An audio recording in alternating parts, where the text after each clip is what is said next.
Shalom. Terima kasih Bapak Ibu dikasih Tuhan, silakan duduk.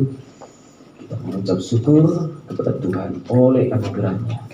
Kita boleh menikmati hadiratnya yang kudus. Amin.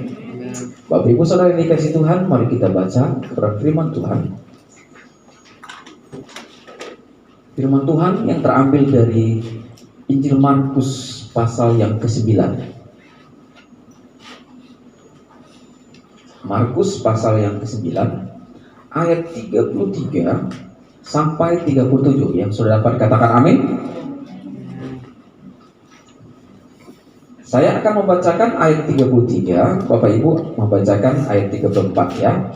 Perikopnya berjudul apa? Sama-sama 2-3 ya. Sama-sama 2-3 ya. Siapa yang terbesar di antara para murid? Amin. Ya. Demikian firman Tuhan. Kemudian tibalah Yesus dan murid-muridnya di Kapernaum. Ketika Yesus sudah di rumah, ia bertanya kepada murid-muridnya, apa yang kamu perbincangkan tadi di tengah jalan? 2-3 ya. Tapi mereka diam. Sebab di tengah jalan tadi mereka memperkatakan siapa yang terbesar di antara mereka. Lalu Yesus duduk dan memanggil ke-12 murid itu dan katanya kepada mereka, jika seorang ingin menjadi yang terdahulu, hendaklah ia menjadi yang terakhir dari semuanya dan pelayan dari semuanya. Maka Yesus mengambil seorang anak kecil dan menempatkannya di tengah-tengah mereka. Kemudian ia memeluk anak itu dan berkata kepada mereka, Sama-sama 2-3 ya. Barang siapa menyambut seorang anak seperti ini dalam namaku, ia menyambut aku. Dan barang siapa menyambut aku, bukan aku yang disambutnya, tetapi dia yang mengutus aku. Amin. Saudara-saudara dikasih Tuhan, menarik sekali ya. Siapa yang terbesar? Wah, bukan badannya yang besar. Kalau bicara siapa yang terbesar, oh badannya yang terbesar. Wah, badannya yang terbesar berarti orang yang paling berkenan di hadapan Tuhan. Enggak juga, enggak. Bukan juga badannya yang kecil berkenan di hadapan Tuhan. Enggak, bukan itu standarnya. Siapa yang terbesar? Apakah terbesar, mobilnya paling besar, rumahnya paling besar? Enggak, bukan itu juga. Apakah terbesar itu berarti rekeningnya paling besar, paling banyak? Enggak juga. Siapa yang terbesar? Perusahaannya paling besar? Enggak juga. Yesus tidak pernah berkata demikian. Amin. Siapa yang terbesar? Berbicara tentang murid Kristus yang sejati. Bukan berbicara tentang hal-hal yang fisik. Orang sibuk mengejar itu. Kenapa? Karena yang kelihatan dengan mata itu memang selalu mengundang selera. Para murid ribut bertengkar di tengah jalan. Kenapa? Karena Yesus itu sangat terkenal, sangat tersohor. Maka di antara 12 rasul itu timbul pergesekan. Siapa di antara kita yang paling terbesar? Siapa di antara kita yang paling berkenan di hadapan Yesus? Mulai gesekan, perebutan posisi terjadi. Perebutan posisi itu sebenarnya dimanapun bisa terjadi. Amin. Di perusahaan, persaingan antar karyawan, pekerjaan, di sekolah, dimanapun, di setiap lembaga, di setiap institusi, bahkan tak luput dari gereja pun itu terjadi. Bahkan ada begitu banyak orang berlomba-lomba untuk mendapatkan posisi itu supaya apa? Namanya baik, namanya dikenal, atau jabatan, ataukah dibalik itu duit, motivasi, bla bla bla, itu banyak sekali saudara. Dan begitu banyak orang yang ingin menjadi pemimpin dan bahkan menghalalkan sebagai segala cara kan, sehingga ada begitu banyak trik-trik ya yang dilakukan, tetapi trik-trik yang sebenarnya di luar jalur. Dan bahkan itu pun terjadi di antara para murid. Siapa kita yang di antara kita yang paling terbesar? Ya. Siapa di antara kita yang mungkin akan duduk ya di sebelah Yesus kelak? Siapa di antara kita 12 ini yang akan menjadi pemimpin di antara 12? Itu terjadi saudara. Ribut mereka, gesekan. Dan itu pun bisa terjadi di mana saja, saudara-saudara. Nah, saudara-saudara yang kasih Tuhan, menarik sekali ketika mereka ribut hal-hal fisik, mereka ribut hal-hal posisi. Mereka ingin dipandang, mereka ingin jabatan. Ada Ada beberapa orang untuk mendapatkan jabatan kasih duit, bahkan tuh di gereja kasih duit supaya dia naik jabatannya. Ya, apalagi kalau urusan sinode, pimpinan sinode itu pun bisa terjadi. Ya, money politik itu terjadi supaya bisa naik di atas, supaya terpandang. Nah, ini jangan sampai terjadi bagi kita murid-murid Kristus yang sejati. Amin.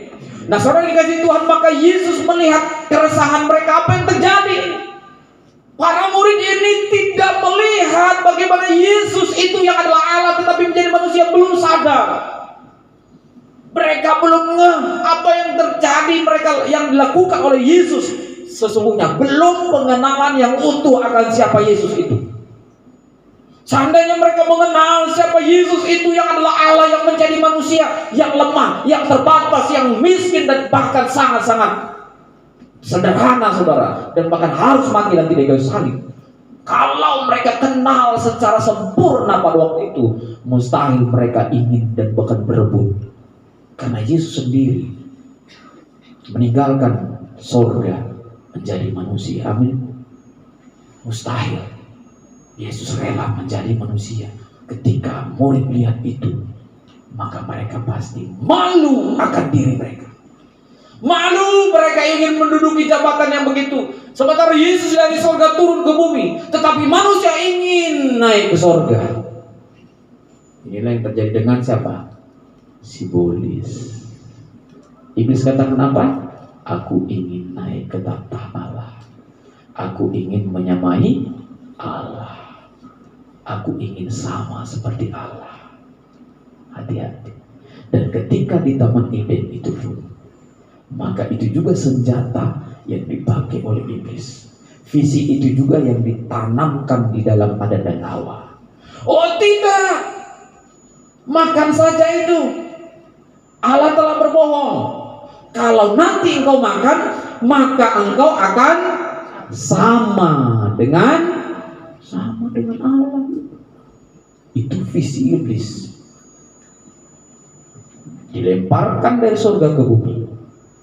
Dia tidak pernah berhenti, maka visi itu juga ditaruhkan kepada Adam dan Hawa. Sama seperti Allah. Sama seperti Allah. Tergoda manusia. Sampai hari ini pun kita tergoda untuk mendapatkan posisi jabatan yang tinggi, untuk dihormati. Saudara-saudara kasih Tuhan, apa yang dilakukan Yesus? Maka Yesus pun mengajar mereka. Apa yang dikatakan Yesus? Hei, apa yang kau perbincangkan tadi? Mereka ketakutan, waduh bahaya. Yesus berkata, sini, duduk semua. Yesus duduk dan dia berkata apa? Ayat 35, jika seseorang ingin menjadi terdahulu, hendaklah ia menjadi yang terakhir, yang pertama. Amin. Menjadi yang terakhir. Menjadi yang terakhir itu apa, saudara? Menjadi yang terakhir itu artinya mendahulukan orang lain. Bukan menyingkirkan orang lain dan kita duluan. Enggak, itu salah. Bahkan kita harus rela kita yang belakangan. Amin. Saudara, kalau kita ngantri makanan, kita mau duluan atau belakangan? Takut habis. Takut habis. Saya juga sering pikir gitu. Wih, cepat-cepat nanti habis. Tapi pikir-pikir lagi, enggak juga lah. Enggak lah, kok habis sih? Ya kan, enggak juga, santai aja. Nah, orang berebut pernah loh di pesta. Orang berebut sampai berantem, saudara. Hanya ngantri, saudara. Ngantri ya, gua duluan, lu gimana sih lu? Gua tadi ke toilet lu. Ribut. Di suatu pesta, waduh, saya bilang, coba deh, gara-gara ngantri makanan. Iya. Saya bilang hati, malunya setengah ampun gak ya? Malu gak Bapak? Gara-gara ngantri makanan berantem gak ada suatu pesta. Malu gak? Gara-gara makan. Yang seandainya kalau kita pergi juga ke mall, kita beli paling 50.000, 100. Malunya. Orang Betawi bilang, ada ujubi gitu kan. Malunya, saudara. Kelihatan. Kenapa sih? Di pesta rame gitu. Berantem. Antrian, Masya Allah, ingin yang terdahulu.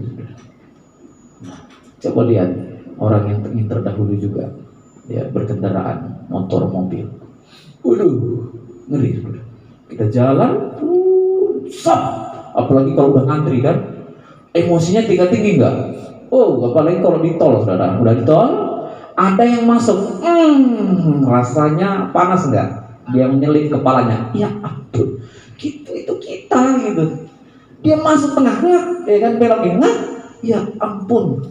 Mungkin kalau ini orang muslim dia tabrak dikit, ya, dicium mobilnya dikit, gitu. Ribut nggak? Ribut kan? Nah ini bayangkan, harusnya dia pada antrinya kan, tetapi dia masuk kepala nyelonong, ya, pernah ya babi nyelonong, wah ya, nyerobot nyelonong, masuk aja kepala mobilnya. Aduh, itu rasanya udah ngantri, udah terlambat, apalagi ya telat. Oh, saudara-saudara, banyak hal-hal yang demikian yang membuat diri kita tidak damai sejahtera kan? Nah itu pun terjadi. Nah sehingga Yesus berkata apa? Siapa di antara kamu yang ingin, maka dia harus apa? Terbelakang, mendahulukan orang lain. Ini jiwa pelayan Tuhan. Amin. Ini jiwa seorang murid Kristus yang sejati. Ya bukan berarti juga kalau kita berkendaraan di tol atau di jalan, Bapak Ibu silakan lewat ya, kami belakangan aja. Ya orang bilang, woi, kamu gimana sih? Ayo lewat, monggo. Ya enggak, itu salah juga. Salah, itu enggak benar. Bukan itu maksudnya kan. Ya, kita berkendaraan, ayo lewat di depan. Orang bilang ini mau pergi atau mau tukang apa? Ya, tukang ogah gitu. Salah juga, bukan itu. Tapi di sini kita harus menempatkan diri kita sebagai murid Kristus. Kita harus paham bahwa orang lain itu harus kita dahulukan. Gak gampang, bro. Mendahulukan orang lain itu gak gampang. Biasanya kita selalu berusaha untuk terdahulu dan orang lain ke belakangan. Coba lihat kalau kita melihat foto. Foto siapa yang kita lihat duluan? Wajah siapa? Wajah kita. Mana ada kalau foto itu kita lihat wajah orang duluan. Wajah lu nggak ngelihat. Kita cari dulu wajah gua. Itu ciri memang di dalam diri kita manusia ada potensi untuk egois. Di dalam manusia kita ini memang ada potensi untuk egois dan mendahulukan diri kita daripada orang lain. Itu pasti. Tetapi sebagai seorang murid ini, Yesus mengajar kita untuk mendahulukan orang lain. Amin. Mendahulukan orang lain. Mengalah. Di dalam mendahulukan orang lain itu ada jiwa mengalah. Memprioritaskan orang lain. Itu jiwa pelayan. Kenapa bisa dilakukan memprioritaskan orang lain? Karena kita mengasihi dia. Dan bahkan kita menempatkan diri kita sebagai pelayan. Silakan. Kalau di Eropa kan gitu ya. Ladies first kan gitu ya. Kalau di Indonesia, wah berat itu. Naik busway coba lihat.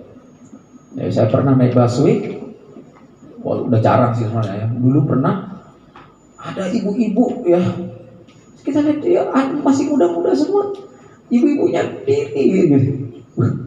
Kadang-kadang saya pikir betapa kita egoisnya ya gitu. Anak-anak muda yang masih sehat-sehat semua duduk, ibu-ibu ini kita ya. Di situ kita terlihat egois nih. Dan harusnya kita berkata apa? Bu, silakan duduk.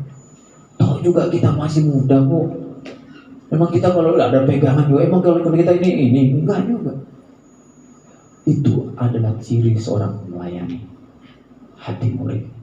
Mendahulukan orang lain. Mendahulukan orang lain itu juga adalah ciri dari pengorbanan. Orang yang mau mendahulukan orang lain adalah mau berkorban. Berkorban itu siapa? Berkorban itu orang lain. Karena Kristus demikian. Karena dia hidup untuk berkorban bagi kita. Amin. Makanya lagunya benar kan? Melayani lebih sungguh Tuhan lebih dulu, karena Tuhan Yesus lebih dulu melakukan itu. Mengasihi lebih sungguh. Tuhan lebih dulu. Nah, Tuhan sudah lebih dulu lakukan itu. Sehingga kita pun harus melakukan itu dan belajar, saudara. Kita harus memiliki jiwa berkorban. Kalau tidak, kita tidak akan bisa mau mendahulukan orang lain. Kita yang duluan. Berarti yang bermain di situ apa? Egoisnya. Aku duluan. Aku. Kita tidak akan bisa mengasihi Tuhan Yesus lebih lagi kalau kita belum mematikan keegoisan kita. Kita belum bisa mengasihi orang lain lebih lagi kalau kita belum bisa memprioritaskan orang baru kita yang terbelakang. Amin, Bapak Ibu. Ingat gak waktu gunung Merapi meletus? Ya, tahun berapa saya lupa ya. Gunung Merapi tahun 2000 berapa ya, berapa ya? 5 tahun lalu, 4 tahun lalu ya Gunung Merapi yang meletus itu. Ya, dan ada seorang bapak tua yang terkenal dengan slogannya apa? Roso. Siapa namanya? Mbah Marjan. Bukan Marjan, itu sirup Marjan. Itu sirup Marjan. Mbah Marjan. Roso gitu kan. Dia sama Aderai Roso. Iya, dulu ya udah lama sekali. Itu luar biasa itu Gunung Merapi meletus itu banyak sekali rumah-rumah, berapa kampung itu tenggelam. Bapak Ibu, apa yang dilakukan Mbah Marijan? Dia itu juru kunci gunung itu sebenarnya. Apa yang dilakukan? Ya, dia masih pegang prinsip kejawen kan. Ketika Gunung Merapi itu meletus, asap abu terlempar ke semua, waduh luar biasa, angin membawanya kemana-mana. Mbah Marijan lari? Enggak lari dia. Bahkan dia yang lebih dahulu tahu itu, karena dia memang juru kunci gunung itu. Apakah dia kabur duluan? Enggak. Ini luar biasa. Apa yang dilakukan Mbah Marijan? Dia naik justru ke gunung itu. Dia naik ke gunung itu dan mengambil dupa. Ya kan, mereka kan masih agak nilai kejawennya masih kuat. Islam tapi kejawen kan masih begitu, percampuran itu masih terjadi. Dia naik dan bahkan dia tancapkan di hutan ini, di gunung. Dia berdoa sambil berdoa, sujud sampai mati. Sampai mati dan disuruh orang nggak mau dia turun. Sampai mati di situ. Sebenarnya dengan harapan apa sih? Dia berdoa. Itu kepercayaannya Bapak Ibu. Dia berdoa agar apa? Gunung Merapi itu meletus dan jangan memakan korban. Itu maksudnya, karena dia juru kunci. Dia berdoa sujud di situ. Dan orang lain udah kabur semua. Tapi lihat apa yang dilakukan Mbah Marijan. Mendahulukan orang lain. Dan bahkan dia rela untuk berkorban, mati di situ. Amin. Dan jauh dari itu Yesus lakukan itu. Amin, Bapak Ibu. Ini yang pertama. Kita harus belajar mendahulukan orang lain. Kita harus belajar. Ya, ini yang pertama. Nah, berikutnya apa yang Yesus katakan lagi? Jika seseorang ingin menjadi yang terdahulu, hendaklah ia menjadi yang terakhir dari semuanya dan pelayan dari semua. Yang kedua, melayani. Ya, melayani orang lain, melayani sesama. Ya. Orang Kristen itu, anak-anak Tuhan itu di bumi ini tujuannya ada. Rancangan Allah bagi kita itu apa? Untuk melayani sesama kita. Kita melayani Tuhan itu yang tak kasat mata. Tapi lewat siapa kita layani? Melayani sesama kita. Bukan hanya sesama gereja. Bukan. Tapi melayani semua orang. Siapapun kita harus layani, saudara. Ya. Kita harus melayani semua orang, karena itulah tujuan kita di bumi ini. Jadi kalau kita pikir bahwa kita di bumi ini hanya melayani diri kita, melayani keluarga kita, hanya yang terbatas dengan satu darah dengan kita, kerabat kita, maka kita belum melayani. Atau kita hanya melayani orang yang kita pernah ditolong orang olehnya, kita belum melayani, saudara. Itu namanya balas budi. Kita melayani hanya orang yang baik sama kita, kita belum melayani. Itu hanya balas budi. Melihat orang, melihat rupa, melihat siapa dia, baru kita mau melayani dia. Itu bukan melayani, saudara. Kalau itu, pelayanan bank itu lebih tahu, saudara. Kenapa Anda kalau masuk bank itu sangat dilayani? Dengan harapan Anda sebagai customer di situ. Coba enggak, mana mau dia? Coba di luar ketemu staff BCA, sebut nama lagi, maaf. Coba ketemu, emang Anda dilayani lagi? Enggak. Tapi coba Anda baru datang aja, ya, depan, Anda lihat, pagi Pak, pagi. Wah, apalagi kalau pakai nada rapi dikit kan, wah, dia pikir ini nasabah hebat nih, bukan pintu. Ada perlu apa Pak? Ada yang bisa dibantu? Oh iya Pak, nomornya Pak, mari Pak, sini Pak. Ya, sesuai dengan keperluannya, nomornya. Silakan Pak, silakan duduk Pak. Wah, kayak raja. Ya, tapi karena dia lakukan itu karena tugasnya. Dia lakukan itu karena tugasnya diperintah dan bahkan dia dibayar. Anda ketemu lagi nanti kan, kalau kita bisa kenal mereka kan, karena mereka sedikit personilnya kan, ya, satpamnya kan, kita bisa lihat kan, tahu, oh ini besok itu lagi, besok. Tapi coba besok ketemu lagi, Anda mungkin pikir, ini satpam BCA. Coba Anda lihat, ya Anda nggak dikenalnya. Siapa Anda? Karena dia hanya melakukan tugasnya dan dia dibayar. Tetapi pelayan Tuhan tidak demikian. Ya, melayani Tuhan tidak demikian. Siapapun orangnya, bahkan musuh sekalipun. Wah, ini beratnya, saudara. Tapi berat bukan berarti kita tidak bisa lakukan itu. Sekalipun berat, kita yakin dan percaya pasti kita bisa, selagi kita membuka hati kita. Benar-benar kita melayani dengan tulus. Benar-benar kita layani orang lain. Siapapun dia, kita harus melayani sesama kita. Kita layani dia. Karena ketika kita layani dia, kita sedang melayani siapa Bapak Ibu? Melayani Tuhan. Ingat itu. Dan kita memang bukan pelayan manusia, bukan. Hati-hati Bapak Ibu ya. Ini berbeda. Kadang-kadang orang berpikir melakukan segala sesuatu, gua ini melayani manusia atau budak atau apa sih? Wah, ini salah persepsi. Demikian juga pimpinan lakukan itu karena dia ini orang baik, ini ya sudah disuruh semuanya, ya ini salah juga. Manfaatkan namanya. Ini nggak benar juga. Tapi yang namanya melayani harus dengan ketulusan melayani semua orang. Amin. Tanpa pamrih dan tanpa memperhitungkan apapun itu. Itu namanya melayani dengan tulus, saudara. Melayani dengan sungguh-sungguh. Karena itulah tugas kita. Tugas kita adalah apa? Meneruskan pelayanan yang dilakukan oleh Tuhan Yesus di bumi. Tuhan Yesus pelayan itu cuma 3,5 tahun, saudara. Hanya 3,5 tahun.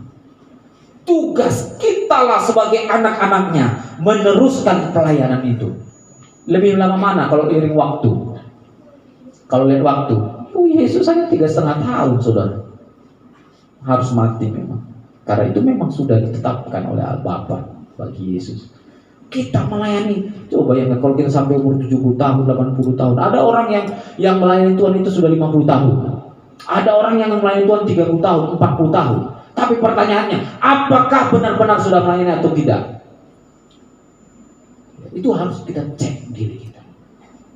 Maka melayani sesama kita harus dengan tulus, sungguh-sungguh. Yesus berkata apa? Waktu di dalam Matius pasal terakhir itu ya, Yesus kumpulkan kambing dan kumpulkan domba. Ini semuanya perumpamaan.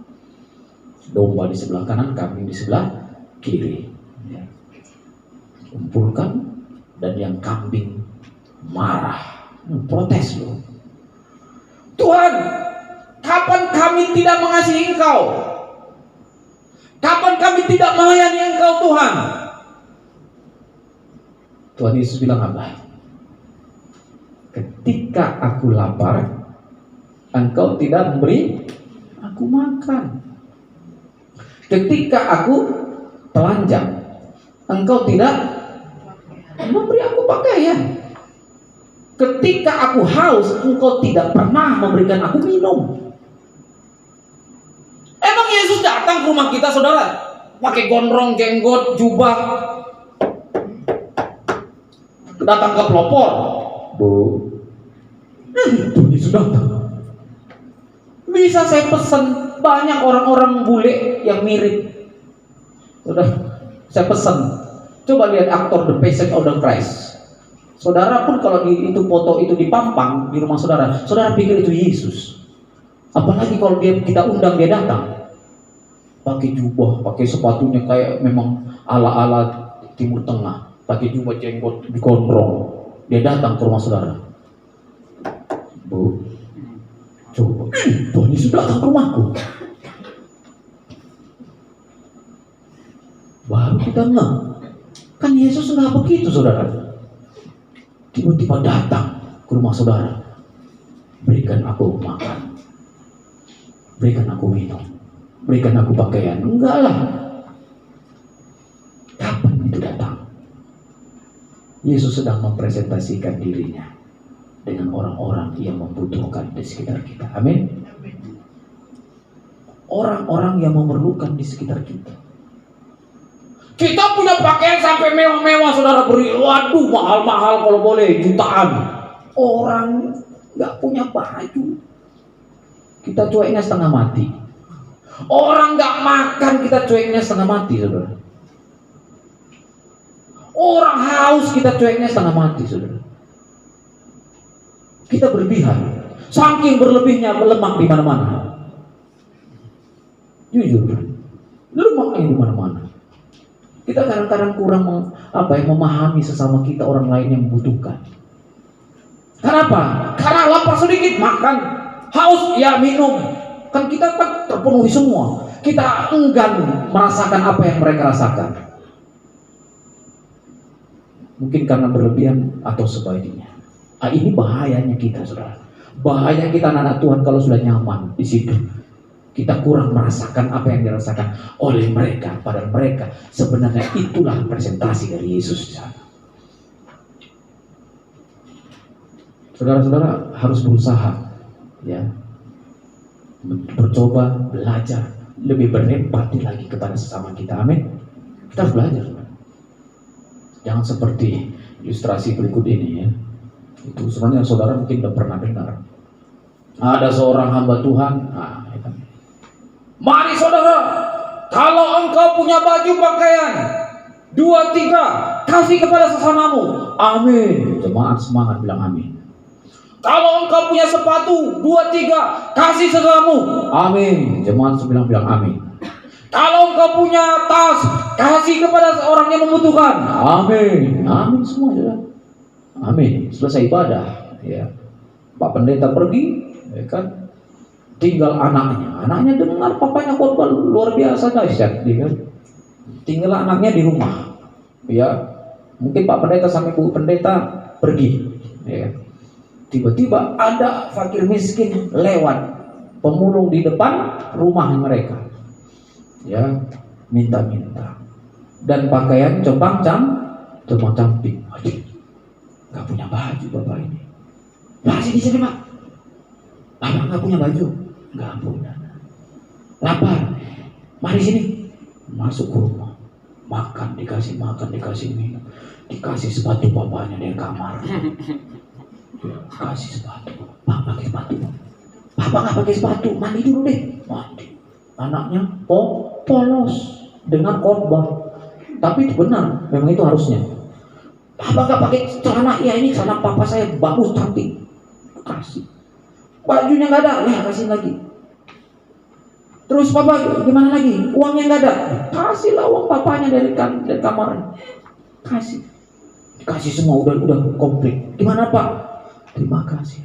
Wah, Bapak nggak ada jam tangan, dikasih jam tangan papanya ada 10 di kamar, 10 jam tangan, kelebihan, ya kelebihan. Cincin papanya ada banyak, ya cincin kayak Tesi, ya. Diambil lah yang mahal, akik yang mahal, kan bapaknya nggak pakai semua pendeta, ya kan? Kasih satu emas lagi, pakai apa? Pakai jam, pakai. Pulanglah fakir miskin dengan suka cita. Puji Tuhan, anak-anak Tuhan luar biasa. Nak, sampaikan salam ke Pak Pendeta, Ibu Pendeta. Engkau semua baik ya, Tuhan Yesus berkati nak ya. Makasih nak, ya Pak ya, ya Pak. Kalau Bapak lagi nggak ada lagi, besok datang lagi Pak. Makasih nak. Pulang Bapak Pendeta sama Ibu Pendeta, parkir di mobil, parkir. Dia masuk ke kamar, dia pingin pakai jam tangan yang itu, nggak ada. Dia lihat sepatu yang satu, udah nggak ada. Dia lihat baju lagi, udah nggak ada. Jam tangan udah nggak ada, jam tangan mahal lagi, ya kan? Ya, apalagi jam-jam sekarang ini kan Crazy Rich, wah dahsyat men. Jam gua 1M, murah. Cincin gua 1M, murah. Sepatu gua nih 1M, murah. Ya kan, apalagi murah, murah, murah. Tangkap penjara, murah. Duit yang dihasilkan dari ilegal, saudara. Ini bahaya ini. Anak muda baru usia 22 tahun, 23 tahun. Mana mungkin kamu bisa cepat punya hampir ratusan miliar, dari mana?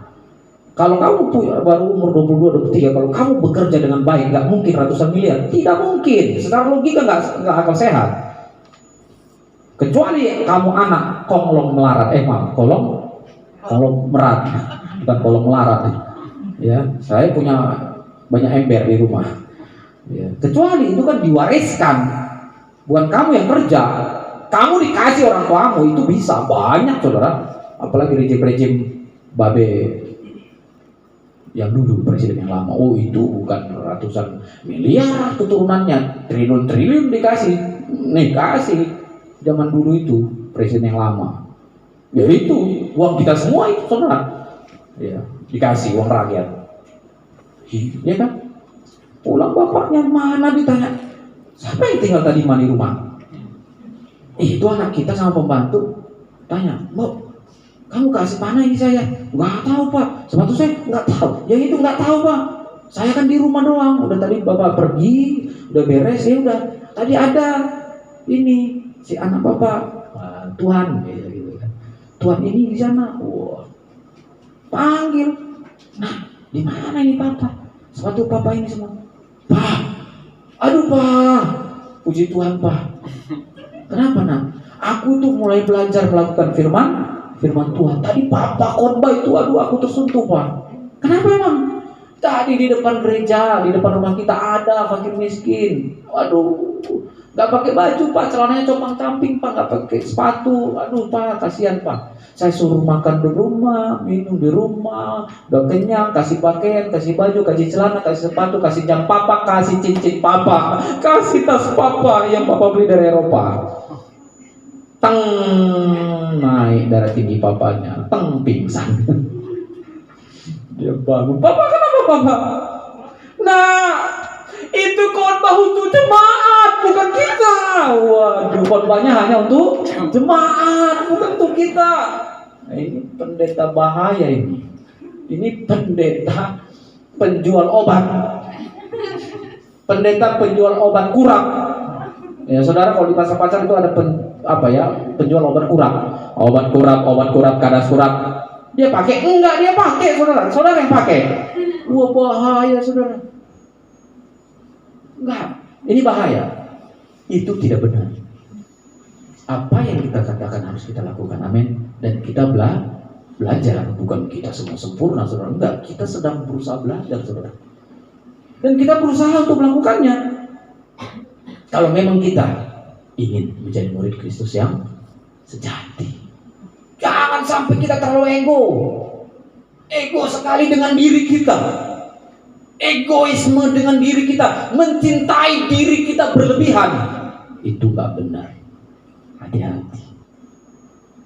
mencintai diri kita secara berlebihan itu bukan murid Kristus yang sejati.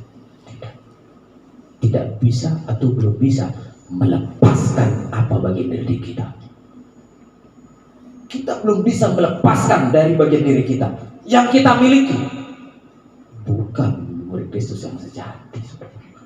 Anda tidak akan bisa berbagi, Anda tidak akan bisa melayani orang lain, Anda tidak bisa mengasihi orang lain. Lepaskan itu. Karena itu yang kemelekatan dalam diri kita. Harta, uang, pakaian yang kita miliki semua melekat, dan kita bangga atas itu.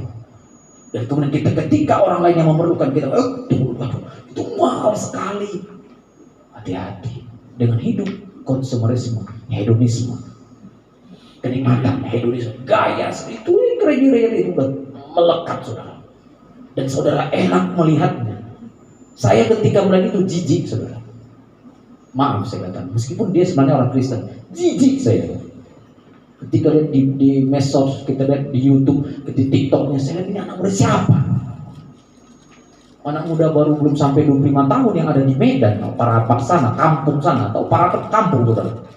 Saya lebih kota lagi orang Medan. Saya bilang, dari mana nih dapat duit? Saya hanya bilang, dari mana nih dapat duit 25 tahun yang berang aja loh. Miliaran, campur. Saya cuma kaget, saya bingung aja loh. Baru terbongkar. Nah. Sampai ada yang respon kan, bagaimana kalau Tuhan balikan hidupmu? Tuhan aja nggak bisa balikan hidup gua. Pernah heboh itu saudara, sampai netizen tuh marah sekali sama manusia satu ini. Tuhan aja nggak akan mungkin bisa membuat saya miskin kembali. Waduh, udah kayak Tuhan saudara. Hati-hati. Baik kami pun pendeta hamba Tuhan, kami harus waspada itu. Pelayan-pelayan Tuhan, semua kita harus waspada. Jangan pikir dengan harta apa yang kita miliki kita udah kayak Tuhan. Hati-hati, jatuh. Kalau Tuhan ya menurunkan, tidak ada yang bisa menaikkan. Tapi kalau Tuhan mengangkat, tidak ada yang bisa menurunkan saudara. Biarlah itu berasal dari Tuhan. Biarlah itu memang ketetapan dari Tuhan. Dan kita bersukacita atas itu. Bukan dengan kemauan kita yang berlebihan. Kita ingin kaya, jatuh. Karena uanglah, karena hartalah, kekayaanlah, mengejar hartalah, orang jatuh ke dalam berbagai-bagai pencobaan. Karena ingin kaya, jatuh. Dan ditangkap polisi. Begitu berapa orang korbannya saudara. Permainan itu, saya lupa nama permainannya ya. Itu judi ternyata. Dan itu ilegal. Berapa orang yang bermainkan duit itu? Luar biasa. Dan bahkan ada tokoh agama yang pernah juga melakukan itu kan. Yang namanya tren-tren itu. Habis saudara. Saudara yang kasih Tuhan, melayani sesama kita harus dengan sungguh-sungguh ya, dan kita harus berani melepas apa yang harusnya bagian kita. Kita harus mengasihi mereka ya. Kita harus berani melakukan itu ya. Dan jangan sampai kita jatuh ke dalam mencintai diri kita secara berlebihan. Tidak, jangan sampai. Saya juga tidak mengajarkan bahwa kita bagi semua apa yang dikuras semua. Tidak, bukan itu saudara. Kuras semua yang kita miliki. Enggak, bukan itu yang diajarkan. Bukankah ketika kita kasih baju kepada orang itu sudah luar biasa? Kita kasih baju kita satu, bukankah luar biasa saudara? Bukankah kita kasih makanan kepada orang lain udah luar biasa? Bukankah kita kasih sepatu kita yang 10-20 udah luar biasa? Kita kasih sama. Kita tahu orang ini sepatunya rusak. Bukankah itu sudah luar biasa? Amin. Iya, kok kita anak Tuhan ini susahnya tampung. Ada suatu buku Eropa ya, Prancis atau buku apa itu. Diceritakan hidup seorang pemuda namanya Jean. Ya. Kalau orang luar Eropa kan Jean itu Jean biasa ya. Ya, kan ada aktor Jean Claude Van Damme, aktor laga kan. Itu memang cowok. Kalau di sini Bu Jen. Jin, namanya seorang jin ya. Jin, ya. Iya. Jin. Susah hidupnya. Ya. Sangat-sangat susah. Belum ada pekerjaan, sangat-sangat miskin, saudara. Itu dalam buku ada, ya, ditulis oleh seorang sastra yang hebat sekali, itu terkenal di Eropa. Nah, saya lihat ulasannya, wah, menarik sekali cerita ini. Susah sekali hidupnya, lapar keluarganya, kelaparan, di rumah nggak ada apa-apa, mengerikan betul. Mungkin kita belum pernah sampai gitu ya, nggak ada sama sekali. Ini nggak ada sama sekali yang miskin, dan nggak ada lagi yang mau dibakar. Apa dilakukan jin? Dia pergi ke kota, dia lihat di toko roti. Ya, toko roti, waduh, dia udah lapar, keluarganya udah lapar. Apa yang dia lakukan? Dia ambil roti itu. Dia ambil banyak gak? Enggak, hanya satu roti. Hanya satu roti diambil dari toko itu. Dilaporkan ke polisi, tangkap dan penjara 9 tahun. Hanya satu roti. Bapak Ibu pernah di Indonesia atau berapa itu seorang nenek mencuri ubi singkong, saya lupa ya. Dilaporkan masuk penjara. Ngeri gak? Ngeri gak kita sebagai manusia? Nenek-nenek ngambil ubi kayu di belakang rumahmu, kau laporkan polisi. Ngeri banget lah kita ini manusia. Nenek-nenek, kalau kita tahu, nek, ngapain nek? Aku mau ngambil, lapar ngambil. Nek, ambil banyak aja nek. Ya elah, kita kayak orang pelit, kita makan itu juga nggak habis, saudara. Yang ada yang makan tikus. Waduh, kita kayaknya sebagai manusia, nilai-nilai kemanusiaan kita ini kejam banget gitu. Lapor polisi, masuk penjara, saudara. Nenek-nenek itu. Saya nggak tahu gimana berita akhirnya. Ada Komnas HAM yang wah, nggak benar. Dan akhirnya digugat, akhirnya nenek itu udah sampai mau persidangan, saudara. Tega amat, baru curi singkong aja. Luar biasa, saudara. Nilai kemanusiaan kita kayak nggak ada ya. Mungkin kita kalau kasih ke anjing kita mau. Kita ambil ubi, mungkin kita kasih ke anjing kita, peliharaan kita mau. Ke orang lain kita nggak mau. Ngeri ya. Ya. Bukan nyindir pemelihara anjing, bukan pemelihara binatang, tapi itu pun sekalian nggak apa-apa. Jangan sampai kita pelihara binatang hewan kita habis per bulan puluhan juta, saudara. Ini juga introspeksi bagi kita. Untuk peliharaan kita puluhan juta, kita kasih makan. Untuk orang lain ngasih makan aja susah kita. Saya nggak sedang memprotes ini loh, aktivitasnya loh. Silahkan untuk memelihara, peliharaan silakan. Tapi untuk peliharaan aja satu anjing aja puluhan juta habis, saudara. Wah, untuk kita sesama manusia kita kasih makan aja pelit yang tanggung. Coba kita hitung 5 juta, 10 juta untuk satu ekor anjing. 5-10 juta untuk asrama kami udah 5 bulan, 6 bulan. Bukan berarti saya suruh seorang sumbang, enggak juga. Saya memang tidak suka begitu juga orangnya. Saya tidak saudara menyumbang ke sana, enggak. Tapi kita mau jujur di hadapan Tuhan dulu. Mengerikan enggak? Mengerikan, saudara. Sangat mengerikan. Jin tadi hanya curi satu roti, masuk penjara 9 tahun. Luar biasa. Dia harus masuk penjara. Dan keluarganya siapa lagi yang kasih makan? Lebih parah lagi.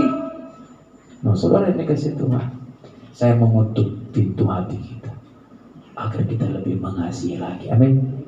Karena disitulah Yesus hadir. Di situ Yesus hadir ketika telanjang kamu tidak pernah kasih aku pakaian. Ketika saya lapar kamu tidak pernah kasih makan. Ketika aku haus kamu tidak pernah kasih minum. Tidak pernah sekalipun, kata Yesus.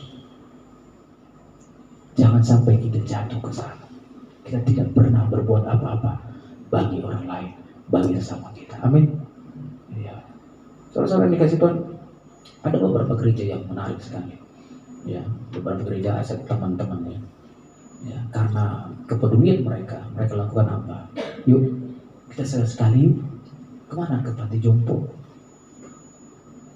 Kita panti jompo ibu-ibu. Yuk kita kumpul. Berapa kek? 20.000 kek. Yuk kumpul. Berapa ibu-ibu? Oh 10.000. Yuk kita mana? Kita beli oleh-oleh untuk orang jompo, untuk orang ini. Kenapa? Karena kita harus mengasihi mereka. Yuk kita sekali-sekali yuk kita pergi ke jalanan, banyak orang minta-minta, yuk kita kumpul yuk, ayo. Yuk kita masak aja nasi goreng, kita buat ya tempatnya ya. Ya, buat telur dikit. Kita kasih makan mereka. Ayo. Kita harus membangun jiwa melayani kita, jiwa mengasihi kita. Amin Bapak Ibu. Jangan terlalu mencintai diri secara berlebihan. Jangan, karena itu terjebak di dalam kedagingan dan dosa. Itu yang kedua baru dikasih Tuhan. Yang ketiga, mari kita lihat ayat 36. Maka Yesus mengambil seorang anak kecil dan menempatkannya di tengah-tengah mereka. Kemudian ia memeluk anak itu dan berkata kepada mereka, saudara-saudara yang kasih Tuhan, di tengah-tengah suatu perkumpulan orang dewasa, itu tidak lazim anak kecil ada di tengah. Itu yang dilakukan Yesus. Itu menariknya.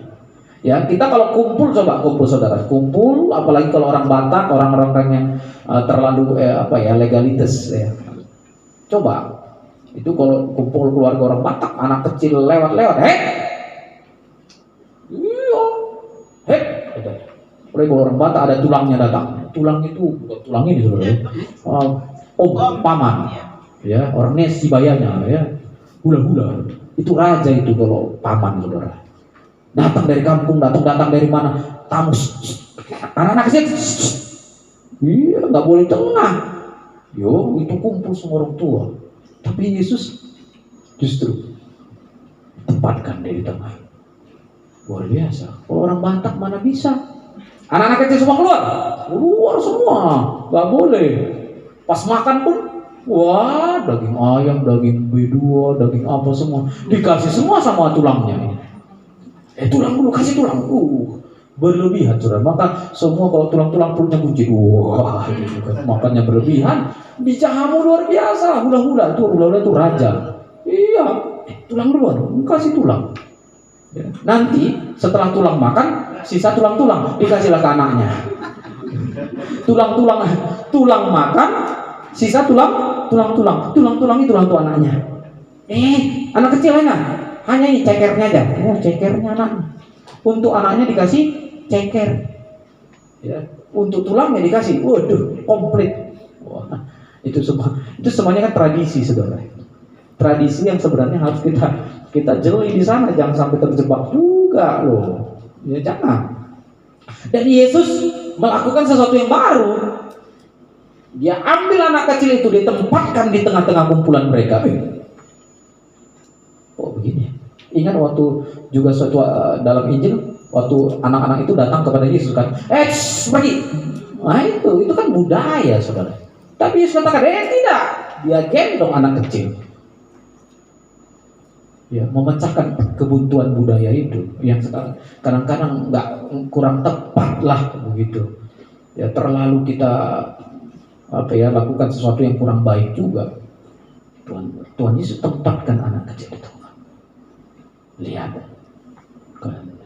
barang siapa menyambut anak kecil.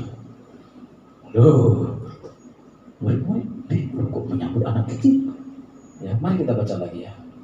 Barang siapa menyambut seorang anak ini seperti dalam namaku, ia menyambut aku.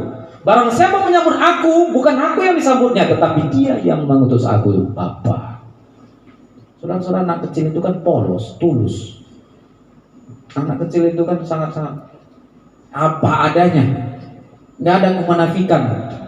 Jaranglah anak kecil udah tahu settingan, udah mengerti ular maksudnya ular di otaknya gitu.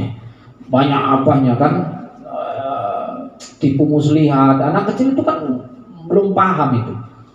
Kalaupun dia berbohong ya cepet-cepet ketahuan. Kalau anak kecil bohong dia cuma ntar lagi ketahuan. Ntar dia ribut berantem sama temennya, ntar juga aku lagi. Anak kecil kan begitu, apa adanya, polos lah istilahnya kayak gitu. Cepat kita memahami, oh ini anak kecil memang. Dan Tuhan ingin kita menyambut seperti anak kecil. Ya. Kita ingin tulus, polos. Ya. Menyambut Tuhan itu harus dengan sungguh-sungguh dan tulus hati. Ya. Dan barang siapa menyambut aku, kata Yesus, dia menyambut Bapa. Kita harus menyambut Yesus, ya, dengan hati yang tulus. Amin. Dan kita murid-muridnya, bukan dengan embel-embelnya, bukan dengan motivasi lainnya. Melayani kalau ada embel-embelnya, kita sudah terjebak. Ya. Mengasihi orang lain sudah ada embel-embelnya, udah salah. Motivasinya gak benar. Apakah motivasinya itu tidak benar? Untuk dipandang, untuk ini, untuk ini, udah tidak benar. Yesus ingin melayani, kita melayani dia dengan tulus. Amin Bapak Ibu. Layani dia dengan tulus. Urusan nanti itu bukan urusan kita. Sambut dia dengan sungguh-sungguh. Urusan belakang itu urusan belakangan sudah. Belakangan itu Tuhan yang akan mencukupi, Tuhan yang akan menolong, Tuhan yang akan memberkati. Amin. Nah, saudara, sedikit cerita. Awal tahun ini ada visi yang baru Tuhan tambahkan, ya. Visi yang baru untuk melayani anak-anak jalanan, anak-anak. Ya memang kalau saya cerita, ya, waktu saya mimpi tahun 2014 itu di rumah saya itu, ya saya pernah cerita Bapak Ibu kepada Bapak Ibu. Waktu saya mimpi itu kan sebenarnya rumah saya sangat besar sekali rumah saya, dan kamarnya banyak sekali. Dan anak-anak di rumah saya sangat banyak. Itu mimpi saya dulu. Dan kemudian akhirnya Tuhan arahkan untuk memulai pelayanan STT. Puji Tuhan, Tuhan tolong. Tapi kemudian Tuhan arahkan lagi untuk melayani mereka yang anak-anak kecil yang membutuhkan. Kami sudah mulainya ya awal tahun ini. Ya, kami harus melakukan sesuatu lagi. Ya, dan kami tidak mungkin gabung. Ya, ada mahasiswa STT gitu kan, ada lagi pelayanan jalan di situ, nggak mungkin. Apa yang harus dilakukan? Aduh Tuhan, gimana nih? Tempatnya di mana? Saya lihat di sebelah kami, di asrama cewek itu kosong, itu bekas jualan apa ya, onderdil mobil ya, otomotif gitulah. Kosong, memang rokoknya hancur. Iseng-iseng tanya, kok ini dikontrakin nggak? Oh iya, ini memang dikontrakin. Kita nggak lagi di sini. Wah, saya telepon orangnya. Kok ini gimana nih? Mau? Yaudah biar saya datang nih. Dia deket juga rumahnya dari sini. Itu dengan yang ruko yang asrama cewek itu masih saudara kandung, karena makanya rukonya mirip. Itu saudara kandung. Saya bilang, kok gimana nih? Kalau dikontrakin saya ada rencana nih untuk pelayanan anak-anak jalanan. Iya, saya kontrakin. Berapa per tahun? 45. Waduh, 45 juta saudara. Aduh, gini kok, saya nggak punya duit. 45 juta, boro-boro 45 juta, nggak punya duit saya. Gini aja kok, berapa per bulan? Mau nggak per bulan? Wah, gua kagak mau per bulan. Nggak mau gua per bulan mau kontrakin. Per tahun aja lah. Nggak, gini kok. Saya ini kan pelayanan Tuhan. Saya pendeta. Saya nggak punya duit segitu. Ya, tolong kasih keringanan. Ini untuk pelayanan. Nanti ini gedung ruko ini cantik kok, bagus. Saya rapikan. Kalaupun nanti saya keluar tetap bagus, nggak bakal jelek. Ya, karena ini untuk sekolah anak-anak jalanan. Dia mikir lagi, mikir lagi. Mau nggak? Nah, saya dalam hati juga mau nggak nih orang ini per bulan ya? Mikir keras dia, mikir. Nah, saya ngomong lagi. Ini kan yang asrama ini kan engkaunya Singko. Ini per bulan, saya bilang. Oh iya ya. Berapa lu per bulan itu? Nah, tapi itu kan bagus kok rukonya, karena itu yang kokonya itu bekas lawyer saudara. Jadi makanya kalau saudara di asrama cewek itu rukonya sangat bagus, wallpapernya, kantornya juga keramik, itu bagus sekali karena dia bekas lawyer. Beda lah kok, itu bagus sekali. Ya gua tahu kok katanya. Itu koko gua. Iya tuh, itu per bulan kok. Berapa per bulan tuh? 4,5 juta. Oh, ya oke, udah. Janjilah, pasti saya bayarin terus. Nggak mungkin saya ini ngelak, saya bilang. Saya di sini doang kok, ini engkau datang gua, saya pasti ada, nggak kemana-mana saya bilang. Mikir, udahlah, ya udah, 4 juta per bulan. Jadi dia 4 juta per bulan. Saudara, 4 juta per bulan untuk pelayanan. Puji Tuhan. Ya, waduh, ternyata di Cengkareng ini banyak sekali anak jalan. Dan kita mulai melayani dengan visi yang baru lagi. Karena kalau enggak, kita ini visi kita stagnan. Ya, saya pikir lagi, kadang-kadang melayani STT pun stagnan juga. Bukan stagnan apa ya? Ada jenuh. Ya, bosan juga. Ya, bukan sama mahasiswa bosan enggak ya? Ini ada mahasiswa. Bukan, tahu nggak? Itu mulu rutinitas. Saya merasa pikir juga bosan juga, tapi tetap berjalan. Ya, kita jalankan juga. Tapi dengan visi yang baru ini kan bergairah lagi. Wah puji Tuhan. Berdoa lagi. Nah saudara, berdoa lagi kan. STT yang udah berjalan ya dari tahun 2015 ya. 7 tahun. 2015 7 tahun. Ya puji Tuhan udah berjalan walaupun tidak kencang larinya enggak ya, karena kami sadar kekuatan ya, tapi udah berjalan lah. Dengan yang baru ini tanam lutut lagi. Berdoa lagi, Tuhan ini gimana Tuhan? Ini gimana ini? Gimana ini Tuhan? Berdoa lagi. Anak-anak itu jemput ya. Pakai kendaraan, pakai mobil, jemput. Wah, anak kecil itu saudara, waduh, itu ilernya, beleknya, jemput, saya bilang, angkat, ya. Kadang-kadang susah juga ya, tapi puji Tuhan ada aja yang mau sekolah, gitu ya. Baunya minta ampun, saudara. Orang mereka tidur di emperan itu, rokok-rokok itu coba di Carrefour, rokok-rokok banyak sekali anak mereka di situ ternyata. Kita jemput, mandi dulu. Mandi bersih, kasih pakaian baru. Ya kami pun belajar melakukan itu, saudara. Sedang belajar lakukan itu, bukan kami lebih, enggak. Kasih baju, pakaian bekas. Ya makanya teman-teman kalau ada pakaian bekas kirim aja ke sana. Teman-teman saya juga saya bilang, ada teman saya kirim aja, kasih aja. Ya nanti mereka mandi pakai. Ya udah itu ya pakai jorok itu ya cuci lagi, nanti kan mereka pakai lagi dan kotor lagi, datang lagi ganti yang baru, cuci lagi, gitu terus saudara ya, gitu terus ya. Makan sarapan pagi dulu, sarapan pagi belajar. Itu putus sekolah semua, anak-anak kecil SD yang SMP itu putus sekolah semua, anak-anak yang pengamen ya, pokoknya ya begitulah, anak telantar. Kasih makan, terus kasih makan siang lagi, dan itu sudah berjalan hampir 3 bulan lebih, 4 bulan.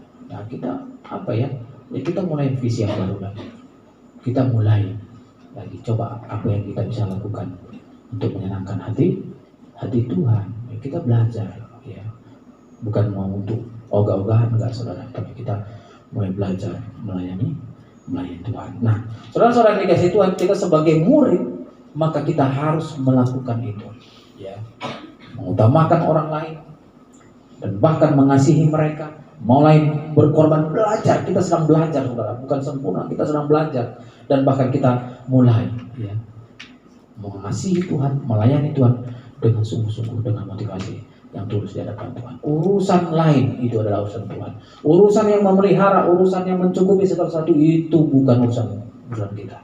Saya selalu katakan ya, ini kita mulai visi yang baru ya, melayani anak-anak jalanan. Hal yang mencukupi, untuk memenuhi kebutuhan ini, ruko ini, makan ini, bukan urusanku, bukan urusan kita. Amin. Urusan kita hanya bekerja saja, lakukan saja, layani Tuhan. Urusan segala kebutuhan jangan kau pikirkan. Ya, ketika kau pikirkan itu, maka di situ engkau mengambil bukan yang tugas dan bagianmu. Urusan mencukupi adalah urusan Tuhan. Tuhan yang mencukupi. Itu selalu menjadi moto di dalam setiap pelayanan kita. Terpujilah Tuhan. Tuhan Yesus memberkati.